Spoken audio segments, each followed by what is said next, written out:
ഈ പറയുന്ന മതം പഠിപ്പിക്കേണ്ട സമയം അതേ സമയത്ത് പഠിപ്പിച്ചാലും മതം പഠിപ്പിക്കാം.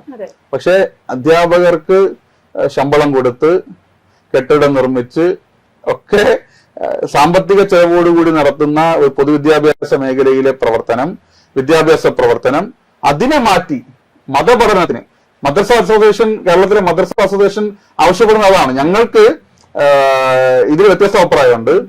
അവരിതിനായിട്ട് ഒരു ഓൾട്ടർനേറ്റീവ്, ഒരു പകരം ഒരു നിർദ്ദേശം വയ്ക്കുന്നത്, നിങ്ങളൊരു കാര്യം ചെയ്യും, കുഞ്ഞുങ്ങളുടെ വേനലവധിക്കാലം വെട്ടി കുറച്ചോളൂ.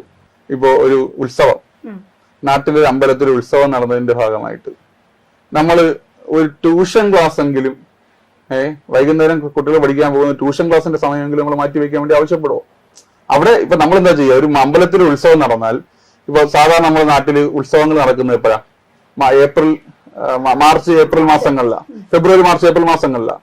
അപ്പോൾ പോലും പ്രത്യേകിച്ച് നമ്മുടെ നാട്ടിലുള്ള പൊതു ഇതെന്ന് പറയുന്നത്, കുട്ടികൾക്ക് 10ാം ക്ലാസ് പരീക്ഷയും +2 പരീക്ഷയും നടക്കുമ്പോൾ ഈ പറയുന്ന മതപരമായ ചടങ്ങുകളും അതിന്റെ ശബ്ദവും ഒന്നും കുഞ്ഞുങ്ങളെ ബാധിക്കാതിരിക്കാൻ വേണ്ടി ശ്രദ്ധ പുലർത്തുന്ന ഒരു നാടാണ്.